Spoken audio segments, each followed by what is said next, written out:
नमस्कार, आपका स्वागत है हमारे चैनल बायो गुरु पर। आज हम क्लास 12 का चैप्टर नंबर 12 का पार्ट 2 पढ़ रहे हैं। चैप्टर का नाम है नाइट्रोजन उपापचय एवं नाइट्रोजन चक्र। हमने नाइट्रोजन स्थिरीकरण के बारे में पार्ट 1 में पढ़ लिया था। आज का हमारा टॉपिक है जीवाणु संक्रमण एवं गुलिका का निर्माण, कि किस प्रकार से जो बैक्टीरिया होते हैं वो पौधे की जड़ पर संक्रमण करते हैं और गुलिका का मतलब होता है गांठ बनाते हैं। जैसे आपने देखा होगा कई सारे पेड़ होते हैं, जैसे मटर के पौधे में क्या पाए जाते हैं, राइजोबियम बैक्टीरिया पाए जाते हैं। यहाँ पे राइजोबियम बैक्टीरिया इनके मूलों में गांठ का निर्माण कर लेते हैं, गुलिकाओं का निर्माण कर लेते हैं। इस प्रकार से गुलिकाओं का निर्माण होता है। ये किस प्रकार होगा ये आज हम विस्तार से पढ़ेंगे। तो चलिए स्टार्ट करते हैं। अगर अभी तक आपने हमारे चैनल को सब्सक्राइब नहीं किया है तो चैनल को सब्सक्राइब, वीडियो को लाइक और शेयर जरूर करें। जो राइजोबियम एक प्रकार का जीवाणु है। राइजोबियम जीवाणु जो बेसिलस प्रजाति का एक प्रकार का जीवाणु है, बेसिलस जाति का एक जीवाणु है और ये ग्राम नेगेटिव है। ग्राम नेगेटिव क्या होता है ये हमने क्लास 11th में पढ़ लिया था। जो राइजोबियम है ये क्या करता है, ये दाल कुलीय पादप यानी लेग्यूमिनेसी में वो आते हैं जिन दाल में, जैसे मूंग की दाल, उड़द की दाल, ये सभी आते हैं। उनकी जड़ों में इस प्रकार से राइजोबियम जीवाणु पाया जाता है जो गुलिकाओं का निर्माण करता है। अब यहाँ पर जो दाल कुलीय पादप है उसमें राइजोबियम पाया गया, वो यहाँ पे क्या कर रहे हैं, गुलिकाओं का निर्माण कर रहे हैं। गुलिकाओं का निर्माण किस प्रकार से करता है, यही आज का हमारा टॉपिक है।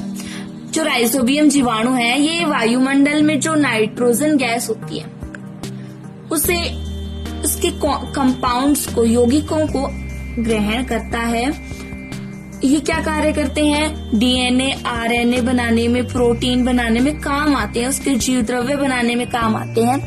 इस प्रकार से ये इन्हें ग्रहण करता है और ये क्या करते हैं, प्रोटीन बनाते हैं। इस कारण जो दाल कुलीय पादप होते हैं उनमें प्रोटीन बहुत अधिक मात्रा में होती है और इन्हें प्रोटीन का स्रोत भी कहा जाता है।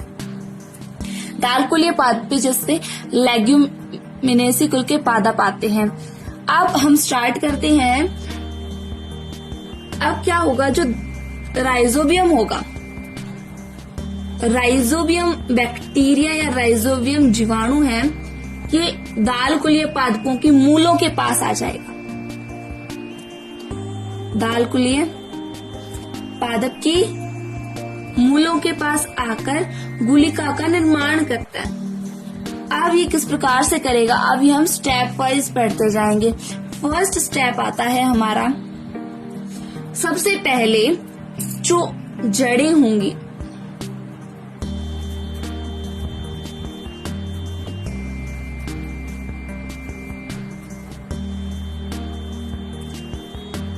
जैसे ये रूट्स है, हमने थोड़ी जूम करके बना रखा है ऐसे।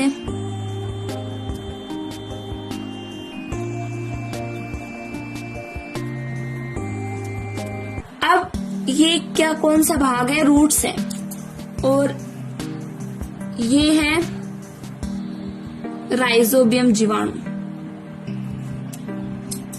और ये मृदाकण।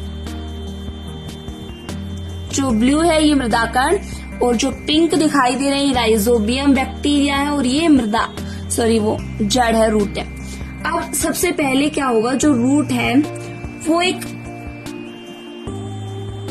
लैक्टीन नामक ग्लाइकोप्रोटीन का स्रावन करेगी। लैक्टीन नामक ग्लाइकोप्रोटीन किसने स्रावित किया, रूट ने, जड़ ने स्रावित किया। इस कारण से जो जीवाणु है, राइजोबियम बैक्टीरिया है, ये रूट की ओर अट्रैक्ट होंगे।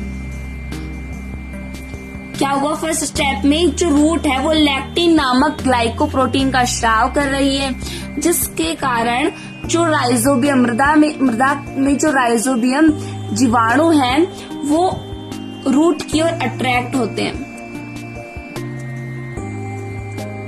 इस प्रकार से सेकंड स्टेप आता है पादप की जड़ों द्वारा, यहीं पे समझ लेते, पादप की जड़ों द्वारा स्रावित ऑक्सीजन और साइटोकाइनिन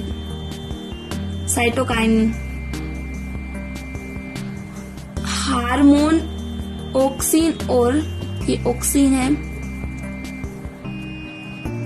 ऑक्सीन और साइटोकाइनिन हार्मोन जीवाणु के द्वारा, जो यहाँ पे फिर से एक बार डायग्राम बना लेते हैं। यहाँ पे ऑक्सीन और साइटोकाइनिन हार्मोन है, वो पादप की जड़ें स्रावित कर रही हैं।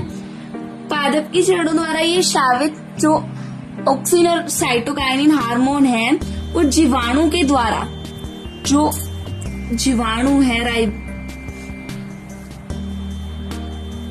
ये बैक्टीरिया है, राइजोबियम बैक्टीरिया है, इसके द्वारा बनाए गए नोड कारक, ये नोड कारक बनाता है। इसके द्वारा बनाए गए नोड कारक के प्रभाव में जो इसकी मूल रोम में होती है, मूल रोम है, मूल रोम कौन से है, ये भाग है मूल रोम, नीचे का, ये हुकनुमा हो जाती है, हुक के समान मुड़ जाती है, कुंडलित हो जाती है। क्या हुआ, पहले स्टेप में क्या हुआ था कि जो रूट्स हैं उनके द्वारा लैक्टिन नामक ग्लाइकोप्रोटीन स्रावित किया गया, जिससे जो राइजोबियम बैक्टीरिया है वो इन रूट्स की ओर अट्रैक्ट हुए, और पादप की जो जड़ें हैं वो ऑक्सीन और साइटोकाइनिन हार्मोन स्रावित कर रही है, और जीवाणु के द्वारा बनाया गया जो नोड कारक है, इसके प्रभाव से मूल रोम है वो हुकनुमा, हुक के समान कुंडलित हो जाते हैं। नेक्स्ट आता है थर्ड स्टेप। थर्ड स्टेप में क्या होगा, जो मूल रोम है, जैसे हम मूल रोम का ही डायग्राम बना लेते हैं। यहाँ पर इस मूल रोम को हमने इस प्रकार से बड़ा करके दिखा दिया है। ये मूल रोम है, इसके सिरे पर जो कोशिकाएं हैं, शिरा ये है, इसके सिरे पर कोशिकाएं हैं, कोशिकाओं की जो कोशिका भित्ति है वो फट जाती है, जगह जगह से टूट जाती है ऐसे। अब यहां से जो राइजोबियम जीवाणु है वो अंदर चले जाते हैं इन मार्गों से।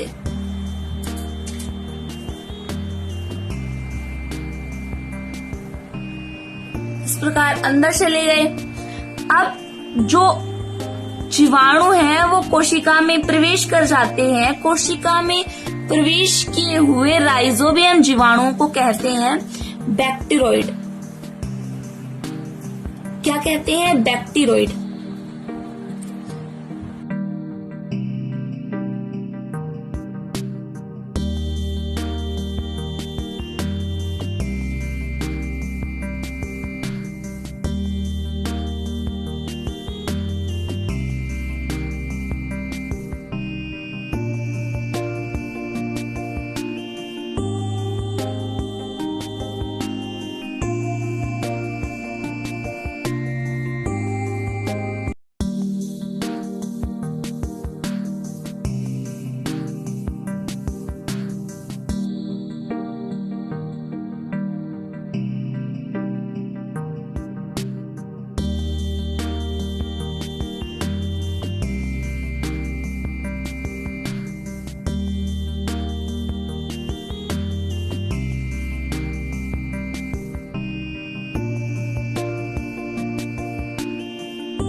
गुलिकाओं का निर्माण हो गया है।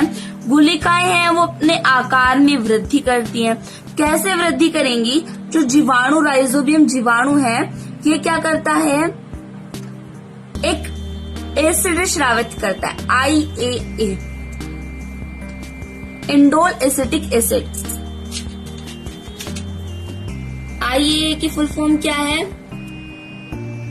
Indole acetic acid. Indole acetic acid के कारण जो गुलिकाएं हैं वो अपने आकार में वृद्धि करती हैं। ये एक हार्मोन है। अब नेक्स्ट स्टेप आता है 5। यहीं पर समझा देते हैं, एक साथ सारा समझ में आ जाएगा। यहाँ पे क्या हुआ, गुलिका का निर्माण हो गया। गुलिका के निर्माण के बाद संवहन उत्तक का निर्माण होता है, वेस्कुलर बंडल। गुलिका के निर्माण के बाद संवहन उत्तक का निर्माण होता है, वेस्कुलर बंडल। वेस्कुलर बंडल में आते हैं जाइलम एंड फ्लोएम। जाइलम क्या करता है, ट्रांसपोर्ट करता है वाटर का, और फ्लोएम फूड का ट्रांसपोर्ट करता है। अब यहाँ पर जो कोशिकाएं हैं ये जीवाणु है यानी बैक्टीरोइड है। कोशिकाओं के अंदर जो बैक्टीरोइड है वो क्या करेगा, बैक्टीरोइड जीवाणु जो है वो कोशिका भित्ति के अंदर है, राइजोबियम जीवाणु, इन्हें हमने बैक्टीरोइड कहा था। बैक्टीरोइड है ये लैग हीमोग्लोबिन नामक ये प्रोटीनस का स्राव करते हैं। इसके कारण ही जो गुलिकाएं होती हैं ये पिंक कलर की होती है। यहाँ पे हमने पिंक कलर से ही बनाया हुआ है, लेकिन गुलिका कैसे कलर की होगी, गुलाबी कलर की। लैग हीमोग्लोबिन प्रोटीन के कारण जो गुलिकाएं हैं वो गुलाबी कलर की होंगी, लेकिन जो मृत अवस्था में गुलिकाएं हैं, मृत हैं, वो सफेद या हल्के पीले कलर की होंगी। समझ में आ गया होगा किस प्रकार से हुआ कि जो राइजोबियम जीवाणु है दाल कुलीय पादपों के मूलों में पाया जाता है, यानी लेग्यूमिनेसी कुल के पादपों के मूलों में पाया जाता है। सो फर्स्ट स्टेप है जो इसकी जड़ें होती हैं पादप की, वो एक लैक्टिन नामक ग्लाइकोप्रोटीन का स्राव करती हैं, जिसके कारण जो जीवाणु होते हैं वो रूट्स की ओर अट्रैक्ट होते हैं। नेक्स्ट स्टेप आती है जड़ों के द्वारा, पादप की जड़ों के द्वारा ऑक्सिन और साइटोकाइनिन हार्मोन स्रावित हुआ, और जो जीवाणु है राइजोबियम जीवाणु के नोड कारक के प्रभाव के कारण के मूल रोम है वो हुक के समान हो जाते हैं। थर्ड स्टेप आती है जो राइजोबियम जीवाणु है ये मूल रोम की जो कोशिका भित्ति होती है कहीं कहीं से टूटी हुई रहती है, यहाँ से ये कोशिका में प्रवेश कर जाते हैं। जो जीवाणु कोशिका में प्रवेश कर जाते हैं उन्हें बैक्टीरोइड कहते हैं। नेक्स्ट स्टेप आती है जो मूल रोम के अंदर बैक्टीरिया अंदर चले गए, अब यहाँ पर एक झिल्ली होगी, वो अंदर की ओर बढ़ेगी, बढ़ती हुई संक्रमण तंतु का निर्माण कर लेती है। ये क्या करता है, डीएनए का बहुगुणन के लिए प्रेरित करता है। इसी कारण वलकुटीय कोशिकाएं हैं वो बहुगुणित हो जाती है। अब यहाँ पर लगातार विभाजन से अनेक गुलिकाओं का निर्माण हो गया। गुलिका की वृद्धि के लिए जो राइजोबियम जीवाणु है इसके द्वारा एक हार्मोन स्रावित होता है, IAA, इंडोल एसिटिक एसिड। इसके कारण गुलिकाएं अपना आकार बढ़ाती हैं। नेक्स्ट और लास्ट 5 जो स्टेप है वो है गुलिकाओं के निर्माण के बाद संवहन तक, यानी वेस्कुलर बंडल का निर्माण होता है। जो बैक्टीरोइड है, और बैक्टीरोइड क्या हुए थे हमने बताया था अभी कि कोशिका भित्ति को कहीं कहीं से टूटी हुई रहती है, वहां से राइजोबियम जीवाणु है वो कोशिका में प्रवेश कर जाते हैं, उन्हें बैक्टीरोइड कहा था। बैक्टीरोइड है ये लैग हीमोग्लोबिन नामक प्रोटीन का स्राव करती है। इसके कारण जो गुलिकाएं होती हैं वो गुलाबी रंग की होती है, लेकिन जो मृत गुलिकाएं होती है वो सफेद या हल्के पीले कलर की होती है। सहजीवी नाइट्रोजन स्थिरीकरण, ये हमने पीछे पढ़ लिया था क्या होता है।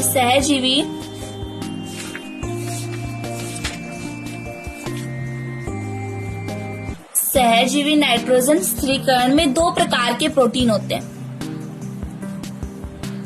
एक होता है lag haemoglobin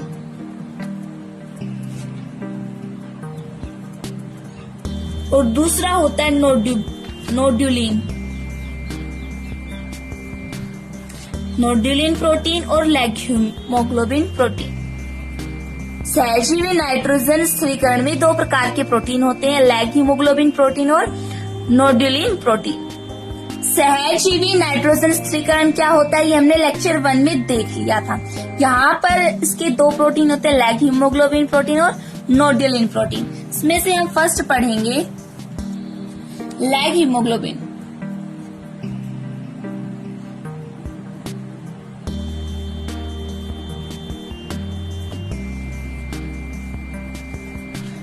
lag haemoglobin protein क्या होता है, जो सक्रिय और कार्य करती हुई गुलिकाएं हैं, गांठ है, गुलिकाओं को क्या कहते हैं, गांठ। वो लाल या गुलाबी कलर के होते हैं, लाल गुलाबी मिक्सर होता है, लाल गुलाबी वर्णक पाया जाता है, इनमें पिगमेंट पाया जाता है, जिसे हम कहते हैं लैग हीमोग्लोबिन प्रोटीन। जो क्या करता है, नाइट्रोजन स्थिरीकरण में, नाइट्रोजन फिक्सेशन में O2 को एब्जॉर्ब करता है। O2 को एब्जॉर्ब कर नाइट्रोजनेज एंजाइम, कौन सा एंजाइम, नाइट्रोजनेज एंजाइम की उपस्थिति में लैग हीमोग्लोबिन प्रोटीन नाइट्रोजन स्थिरीकरण में O2 का अवशोषण करता है, O2 को एब्जॉर्ब करता है, O2 को एब्जॉर्ब करके नाइट्रोजनेज एंजाइम की उपस्थिति में नाइट्रोजन स्थिरीकरण करता है, नाइट्रोजन फिक्सेशन करता है। अगर लैग हीमोग्लोबिन नहीं हो तो नाइट्रोजन फिक्सेशन भी नहीं होगा, क्योंकि लैग हीमोग्लोबिन ही O2 को एब्जॉर्ब कर रहा है और नाइट्रोजनेज की उपस्थिति में N2 स्थिरीकरण करवा रहा है।